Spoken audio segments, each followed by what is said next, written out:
Hello, and welcome to Kroll's Security Concepts podcast, the podcast where Kroll security experts discuss the more prevalent topics in today's risk environment.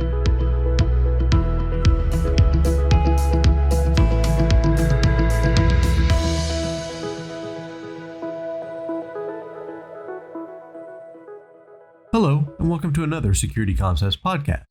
Today, we're discussing the current trends in ideological terrorism and how the environment has changed in recent years. To have this conversation, we're bringing back Matthew Dumpert, who you've met on previous podcasts, and introducing to our podcast Chris Palmadesso. Chris came to Kroll after many years in the U.S. intelligence community in roles such as the project lead for the DHS Nationwide Suspicious Activity Reporting Initiative and as a senior intelligence analyst and briefer in the U.S. National Counterterrorism Center. Welcome to the podcast, gentlemen. Hey, Jeff, thanks so much. Happy to be with you again and happy to be talking about some of the emerging threats in terrorism, something top of mind for a lot of people. Yeah, Jeff, Chris over here. It's nice to be on the Kroll team and really excited to chat with you guys about the evolving terrorism threat and how the pandemic's played a role in that. Yeah, it's a very interesting topic. We know that the risk managers out there, the security directors, the general counsels, they've been heavily tasked with dealing with all of the risk that is out there. And we haven't had, even on this podcast, we haven't even talked about world terrorism and how it is changing and how it is still a threat. So it's really interesting to be able to get you guys in, these intelligence people, the people that have used your entire careers combating global terrorism in one level or the other, to have you guys all on to talk about this. I will go right into some questions.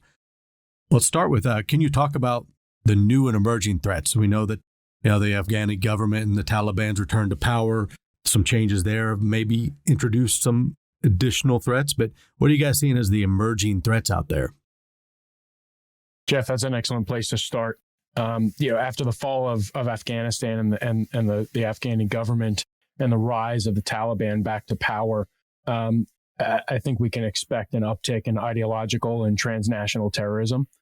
Likely to be regional at first in areas where they have a nexus of support or a sphere of influence or areas where they can easily access through porous borders. With Afghanistan now in the hands of the Taliban, whether it regresses into the type of failed state of the past is yet to be seen. The Taliban has expressed on the world stage a desire to be at the table, to be at the negotiating table, and to be part of the world dialogue. That remains to be seen. What I fully expect to happen in short time here is, again, that uptick in ideological and transnational terrorism, targeting typical venues that have symbolic significance, where there are large densities of Westerners, or venues that shock the soul. And I say shock the soul because when there's an attack at a shopping mall, or a movie theater, or a holiday market. Those are places where people go every day without thinking twice. They pack their kids in the car, they bring their parents, their loved ones, their friends, and they go without thinking. And when an attack is taken out or perpetrated in those types of venues, it shocks the soul. It shocks the soul of a nation, and it shocks the soul of the world. It rocks their psyche, and that's the ultimate goal. The individuals perpetrating this type of violence know the number of people that they're going to be able to hurt, maim, or kill is limited, particularly if they're acting alone. And we'll talk about that later, which is what we're seeing more and more of. However, the psychological impact can be significant if they're able to disrupt the lives of millions of people. Yeah, Matt, as we well know, that terrorism threat has been evolving over the past 20 years or so post 9/11, obviously speaking about the larger attacks and the attacks on the World Trade Center. In 9/11, we're not obviously going to see those larger attacks. The intelligence community has indicated thus that we will see, as you mentioned, a lot of those smaller attacks. The pandemic really playing into this risk model and really focusing on some of the vulnerabilities that were out there in the past. There were no longer vulnerabilities such as the shopping malls and some of the other commercial sectors. Were no longer that vulnerability because people were not there in those soft targets as we had spoken about.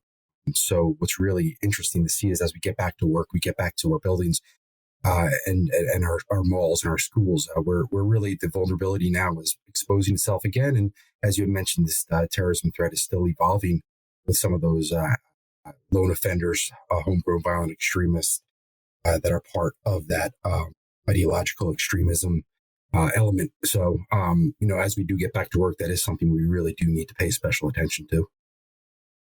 Chris, that's an excellent point. You brought up something I want to amplify, and that's the notion of the soft target.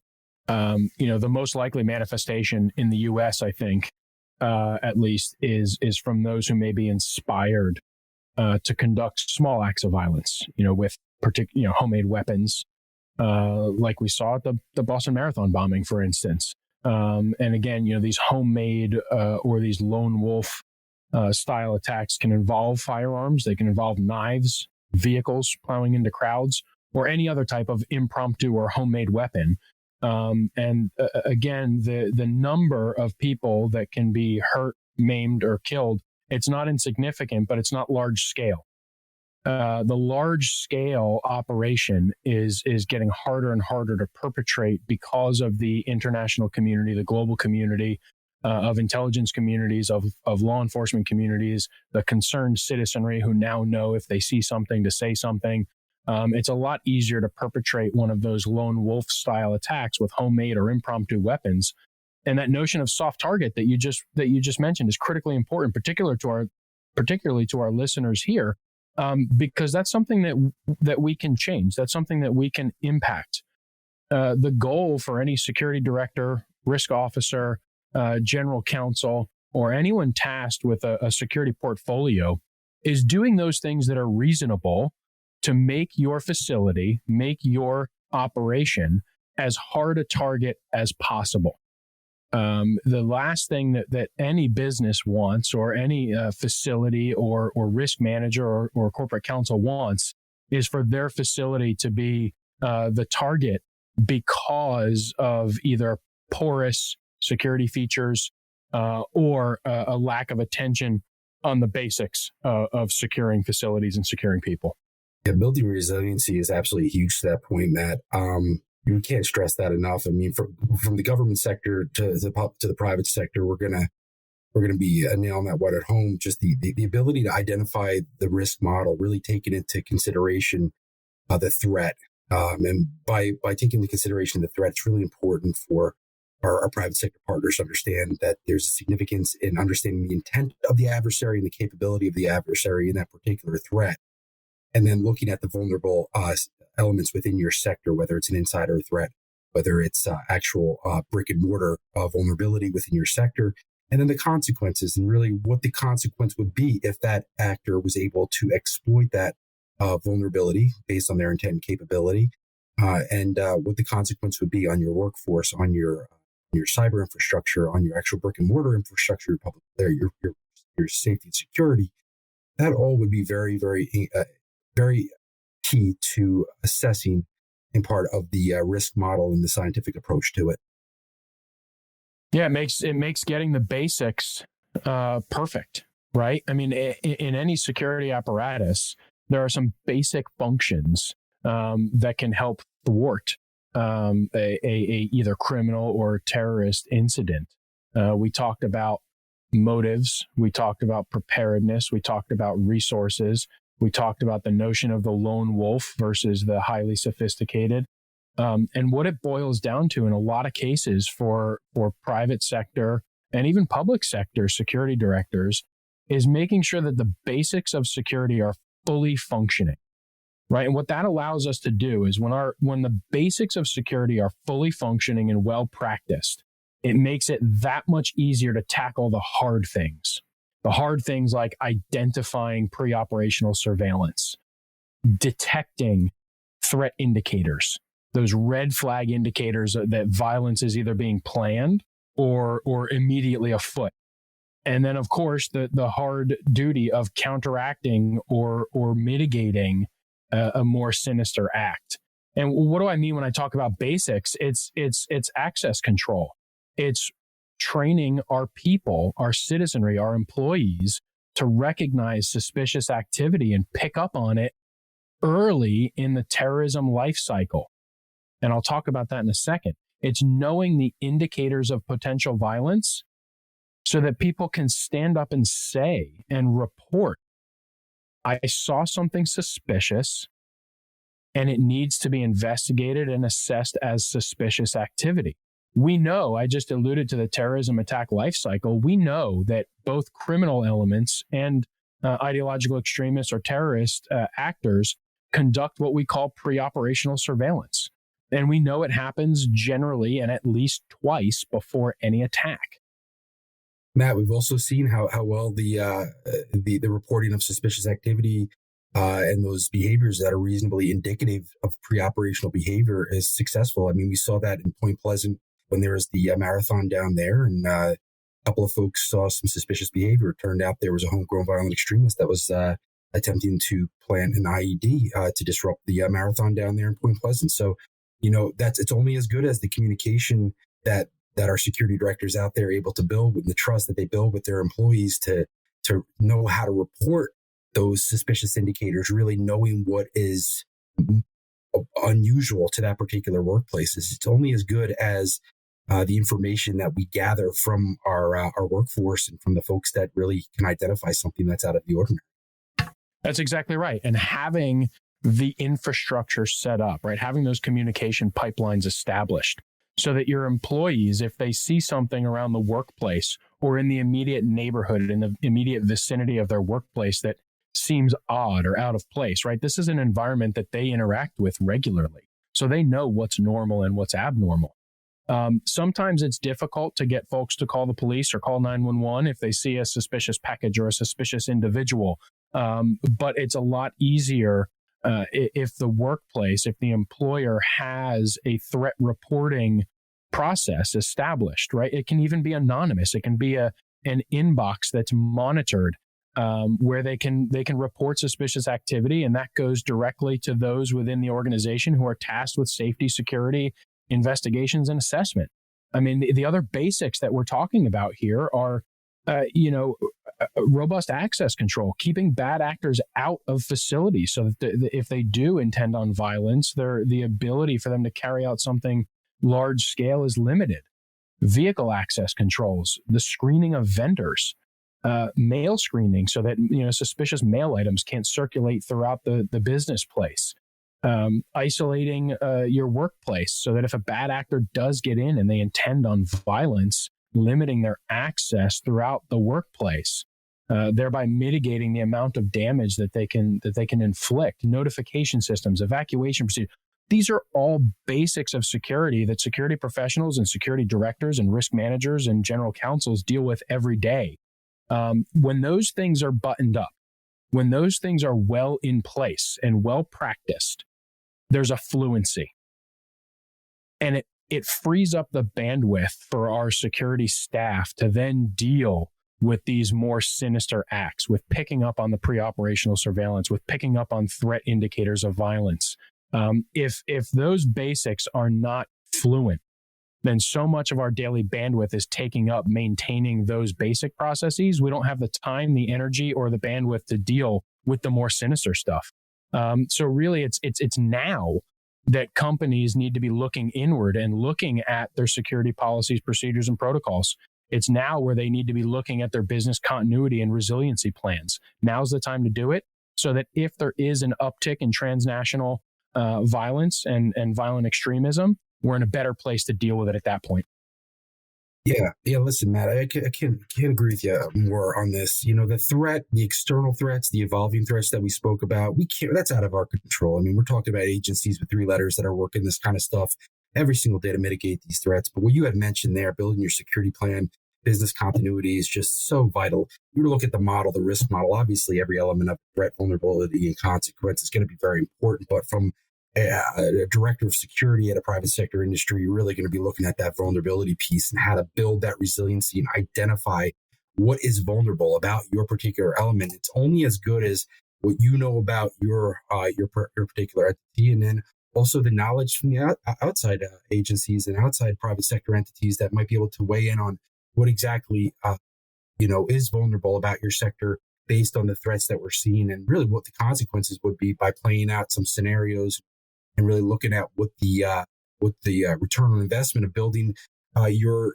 resiliency would be. Just focusing on the vulnerability and how significant that is to a particular entity. I just can't really hammer home how important that is in just this podcast alone.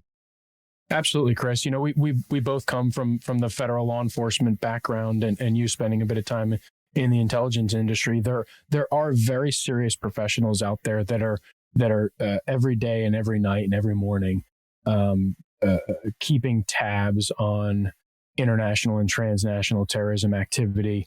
Those are things that are outside the control of the business sector, right? But I want to highlight the public-private partnership is critically important here. We learned from 9/11 and some other subsequent smaller instances of violence that communication between public and private sector is critical. There are resources out there that are available to security directors, to general counsels, to risk managers, not only that pass unclassified information from government to private sector, but there's a tremendous amount of business to business and peer groups out there that are actively sharing information, whether it's based on your sector, based on your region, based on your city. And I encourage every security director out there, or whoever is responsible for the security program within your organization, to seek out those opportunities, because there's a tremendous amount of information that is shared in these public-private and in these business-to-business, and even in some cases ad hoc partnerships. Like-minded companies, like-minded individuals get together and they talk about these things, and you'd be surprised on how much information is passed in these types of venues. Yeah, there's some great resources out there, Matt, for sure. And you know what? There is no room for failure. With what's going on with this evolving terrorism threat over the last few years, there is no room, and we need to be 100% effective for our own private entity as well as for the public infrastructure. That's important. All that works together hand in hand, and there really is no room for error. That's why it's so important to have these conversations. I call this the prevention of September 10th. Well, we don't want to have that happen again. We don't want it to be September 10th, 2001. We want it to be what it is now, which is an open, rich communication and dialogue, an ability to identify vulnerabilities, and also protecting that critical infrastructure information. That's really vital. I know there's a lot of government programs out there that run some of the vulnerability assessments and ensure protecting critical infrastructure information. I think that Kroll does a pretty good job at making sure that we identify that as well and make sure we don't expose those vulnerabilities, which is very important in doing these assessments. That's an excellent point. I mean, when you reference back to September 10th, we've learned a lot as a nation and as a global citizenry. And recently, if you haven't heard, colleagues of ours, Steve Palumbo and John Friedlander, were recently on a panel about the evolution of security, the public-private partnerships that have evolved since 9/11, and how 9/11 really changed the entire landscape, not only for our nation, and that's clear. I mean, we have institutions that didn't exist. We have all types of intelligence and law enforcement capabilities now that never existed previously. But more importantly for us here today and for our listeners is how the landscape has changed for the private sector, and how the private sector is better coordinating and collaborating with public sector. And if you haven't had the opportunity, I urge you, it can be found on our website, on Kroll's Security Risk Management website. But Steve Palumbo and John Friedlander really had a great panel discussion on how the effects of 9/11 totally transformed private security and the relationship between public and private sector. Well, it's been fascinating talking about the changes to what's happened in the world terrorism. But what I really want to focus on now is what are the main targets of this ideological extremism? Who are they looking for? What are they trying to attack at this point based on intelligence that we've been able to gather? Yeah, Jeff, there's a lot of talk about that. And what we've seen is really two macro level target preferences for ideological extremism, terrorism, violence. We've got on one hand the highly iconic trophy win scenarios, of course, trophy win in air quotes. And we're talking about critical infrastructure, government facilities, iconic brands, landmarks. These types of targets for an adversary can be very costly, time-consuming, a fairly low success rate because our intelligence and our law enforcement community and our private sector community is aware of these types of targets. There's a high likelihood that plans will be disrupted. However, they're still attractive because of significant ideological and propaganda wins if they're successful, even partially successful. What we see more often on a global scale are these high damage, low risk type of attacks. These are your lone wolf or your small group attacks in largely publicly accessible spaces, whether it's soft target commercial or government buildings. These are places where there's a high likelihood of success, right? These are with porous access control. These are publicly accessible venues. These are places where you can go freely. There's not a tremendous amount of planning or resourcing needed for a lone wolf or a small group to carry out an attack of this nature. There's a low likelihood of disruption. And the wins can also be significant. While they don't have that banner effect, they don't have that trophy effect. These attacks can, like we said earlier, rock the soul of a nation and make a citizenry really question their safety and security on a day-to-day basis. Think of, attacks at shopping malls or, government facilities or publicly accessible parks. Obviously we at Kroll have no reason to believe anything like this is afoot now or imminent. But there's a reason why those types of attacks, those types of activity have become more and more popular because they're effective, not in the numbers of people that they injure, maim, or kill or disrupt, but really in that psychological effect and the propaganda value of carrying out a significant attack like that. And I really do think that these types of high damage, low risk, lone wolf, small group in public venues are the most likely types of incidents we're going to see.